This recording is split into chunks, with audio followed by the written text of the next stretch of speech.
and welcome back to the Summoner's Guide to Final Fantasy XIV. This time we're going to play the first of two level 60 dungeons found in patch 3.2. This is the Lost City of Amdapor hard mode.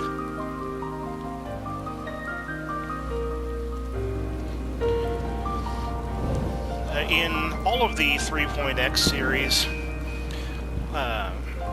basically 3.1 to 3.5, all the main patches got one fresh dungeon and one hard mode dungeon. So the hard mode dungeon for 3.2 is this one. If you remember, the original Lost City of Amdapor, when I played it, I had stated that that was one of my favorite dungeons in the game, and rightly so, it still is. The hard mode is, in my opinion, not as fun as the original, but I just really liked the original. This is actually a pretty good dungeon as well, though. Some interesting bosses with some neat mechanics. Though, honestly, not a terribly difficult dungeon. In my opinion, the first boss is the hardest. So, in this first section,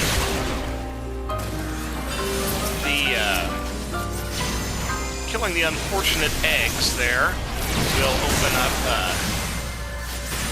passages to the next sections of the dungeon.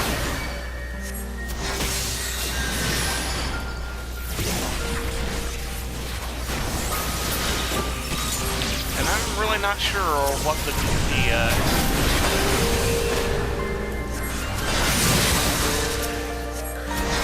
tank is intending on pulling on this, but, you know, play it by ear, as always, follow the tank's lead.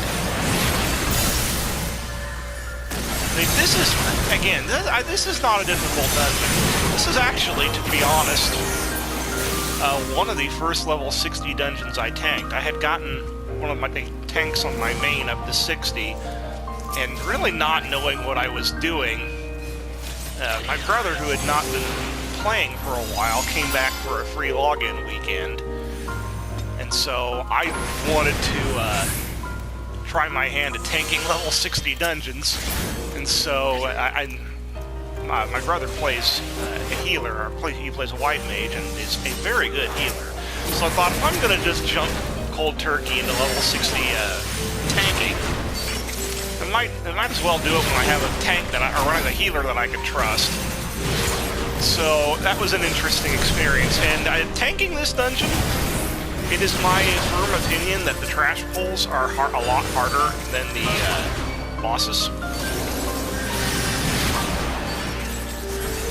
Again, this is not a difficult dungeon. It does have some interesting mechanics, but it is not a difficult dungeon.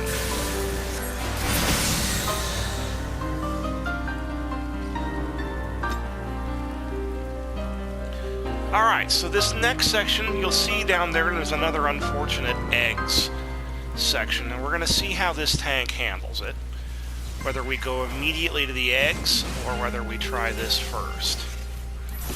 Alright, looks like we're trying this first. Alright, so I'm going to start blasting the heck out of everything here to get this group of ads taken care of. Again, once you start taking care of the eggs, there's going to be a lot of additional trash that comes out, so if you're a tank playing conservatively, you'll take everything out here before you worry about the eggs, because you'll have plenty to worry about when you start taking out the eggs. Now, I usually like dropping my Shadow Flare right on the edge of the eggs, because there's actually two sets of eggs. When each set of eggs goes down, a set of magic Marmora will appear, and even more appear as you get halfway through the second one.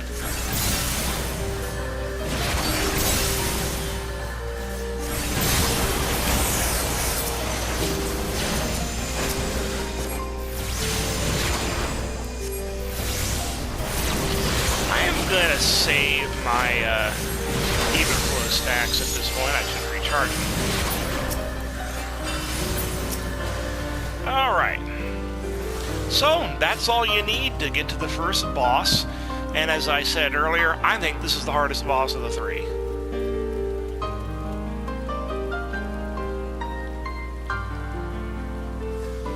You want to stay mid-range, but relatively close to a wall.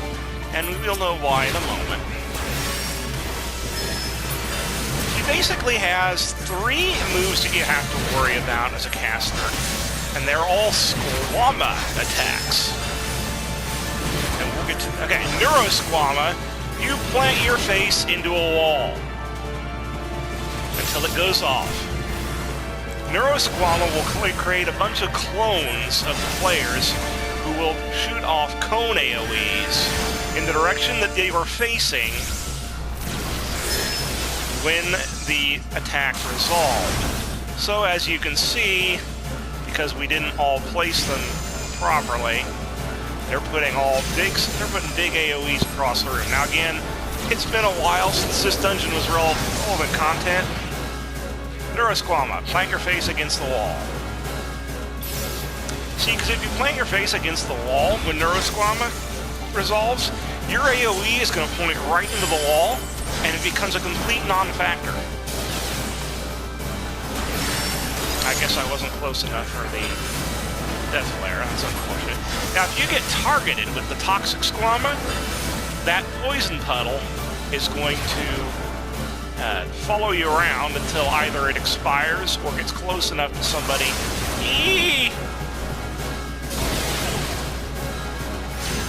Or it gets close enough to somebody to drop a puddle of poison. So if you get tethered, you're going to want to decide whether or not to just kite it around or take it over to the back wall and get it out of people's way. Psychosquama is that big cone AoE that will ruin your day.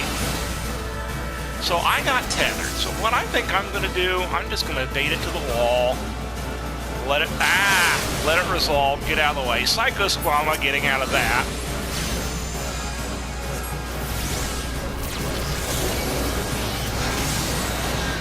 So that's really all you have to worry about as a caster, are the 3 Squamas. Psychosquama, big cone AoE, stay out of it. Neurosquama, face plant into the wall so that the AoEs don't wreck the group like that.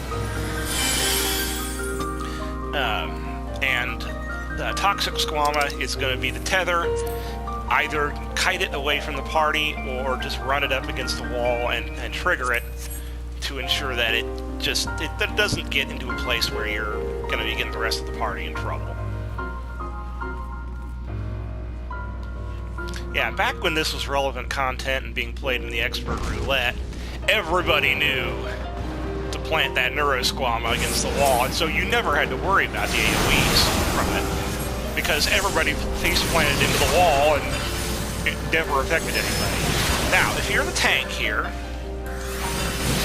you're going to want to put all of the enemies in this section of the dungeon into those spotlights, as it will give any of these enemies a debuff.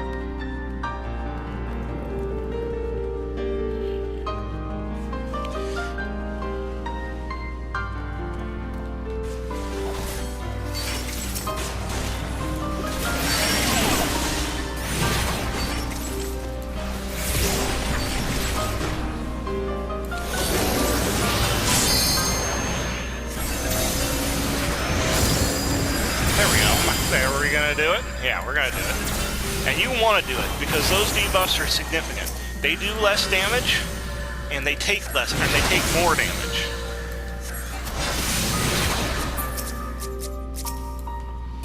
And watch out for wandering void monks.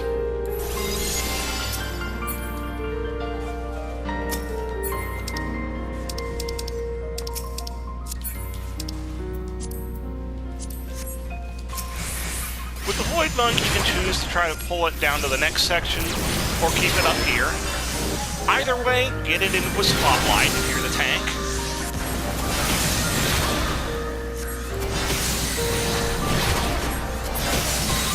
Because all the debuffs it'll get from being in the light make these fights so much easier.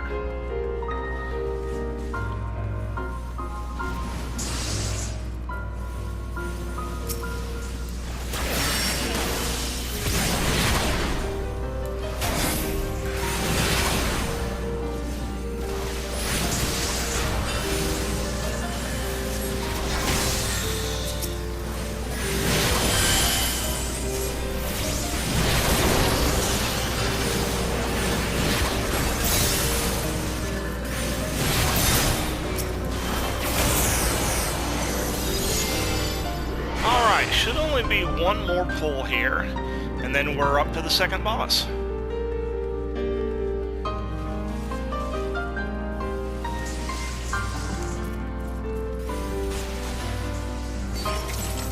I say, yeah, the tank is in defiance.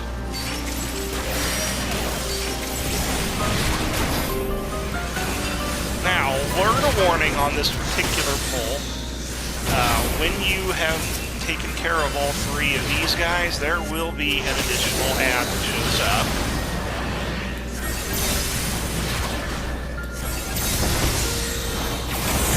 There he is.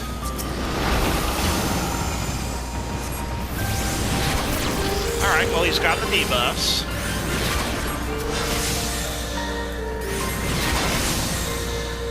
And I'm just going to worry about getting him down. I'm going to leave my ether flow stacks for the boss, which is the very next encounter.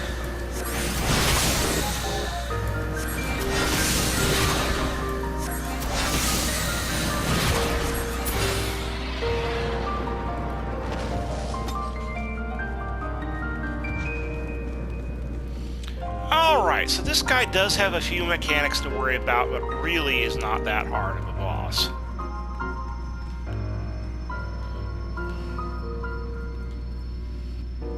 As soon as somebody steps into the middle of the room, that statue will come to life, and that will in fact be the second boss. But it looks like we're waiting for our ninja to catch up.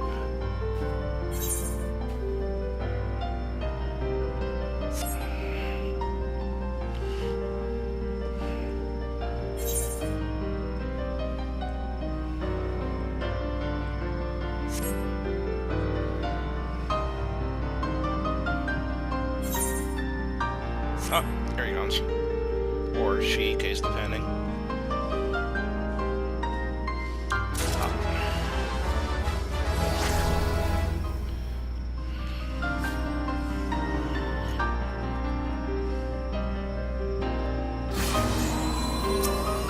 Alright, so the Winged Lion is our second boss. He's going to use Ancient Arrow and Ancient Stone. This is going to place little AoE markers on the ground that you're going to need to dispel, which at the beginning of the fight, anybody can walk through them and dispel them. You'll take some damage, but you'll prevent a lot more damage from being done later on. When the Arcane Spear shows up, kill it. That will weaken his Ancient Holy attack. Again, somebody can eat up those AoE marks. You will take damage, so don't eat up too many of them. Alright, when he casts Ancient Libra, pay attention to what resistance you're getting. Okay, I got wind resistance down, which means I don't want to get hit by a wind attack. Which means if an Ancient Arrow AoE comes up, I don't want to be the one to eat that. I'm fine for eating a stone AoE, but I don't want to eat a wind AoE. Two players will be affected by the stone AoE, by stone resistance down. Two players will be affected by wind resistance down. The Ancient Sphere appears again, kill it, and then worry about the gargoyles.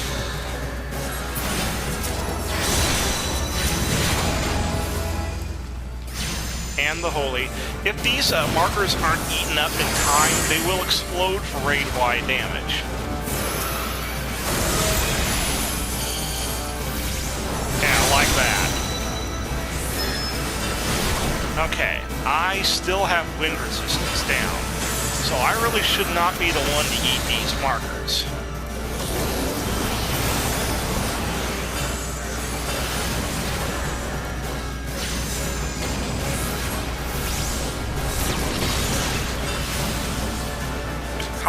stone marker comes down, I want to be the one to eat those. Well, like the one's about to appear here. Because I don't want anybody with stone resistance down to be eating those. You always want to eat up the orbs that you are not weak against. But again, fairly easy boss. I think much easier than the first boss, because all you really need to do is pay attention to what resistance down you're getting, and eat every orb you can that isn't going to kill you. I mean, you don't eat something if you're about to die, but in general you'll have enough health to eat several orbs as long as they're not the ones you're weak against. And in a pinch, you can eat one that you're weak against, probably, and survive. But hopefully the other players who don't have that weakness will be doing that for you. Alright. How about... Oh, light sprite. I need to take out the light sprite.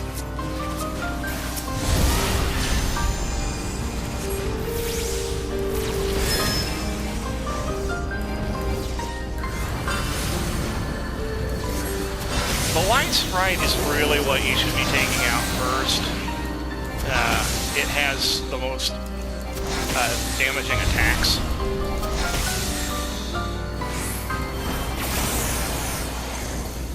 It also has the most health, so if the tank pulls everything together, you're probably going to kill the other ads in the process of killing the light sprite. There's always two paths. One of them leads to a chest, and the other one is the correct path leading you further into the dungeon. You'll always see the light sprite first, and then the other ads will appear. Again, unlike what I did in the first room when I didn't remember the proper mechanics, you should probably focus on the light sprite first. The tank should pull everything up to the light sprite, and you just whittle everything down. This part is the hardest part if you're a tank. I remember being very stressed out here. When I was a relatively new tank in my first time playing a level 70 or level 60 dungeon as a tank, playing this one, this was a experience. But once the light sprite's down, take care of the rest of the ads. The next section will open up. Again, there's a chest up there, but the correct path is down here.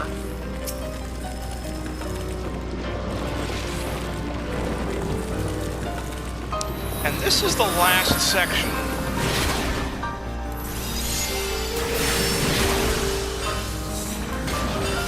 So wait till everything is relatively gathered up. Oh good, I did hit everything.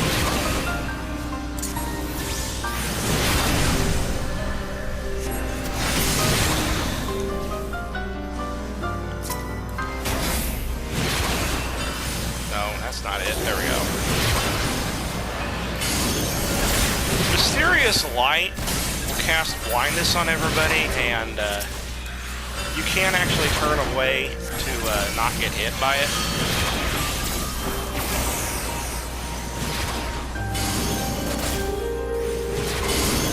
But it's tricky because they'll stagger like that, which means you're really not going to be doing much damage. So you may risk just taking the hit. Put out the DPS. It doesn't hit for that part, but it does inflict blindness. But as a caster, it's not that big of a deal.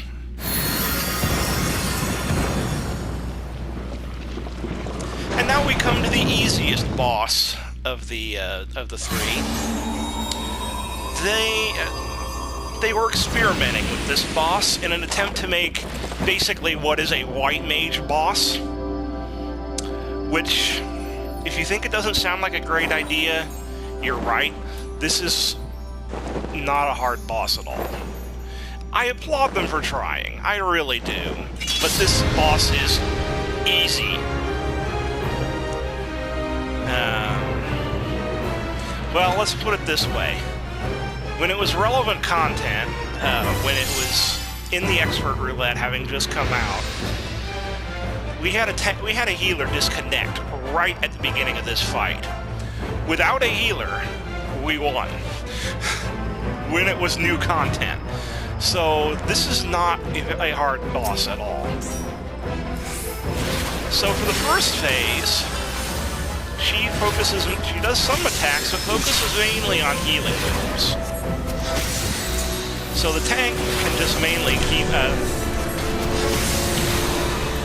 the tank just mainly keeps her up, or keeps her distracted.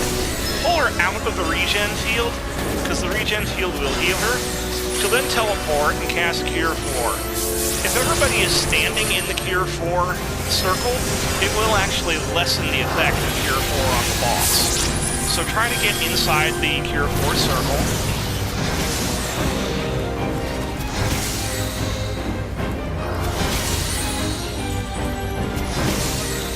Push her as best you can.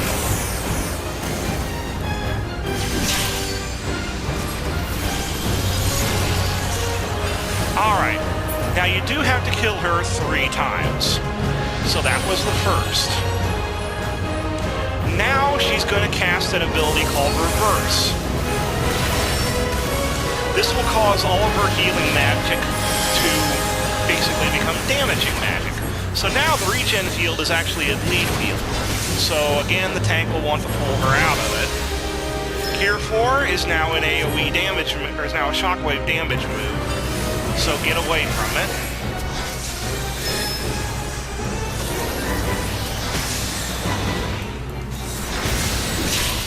So basically, any move that would have been a move to cure her will now be a move to damage you. Cure 3 is a bunch of circle AoEs that you just don't want to overlap.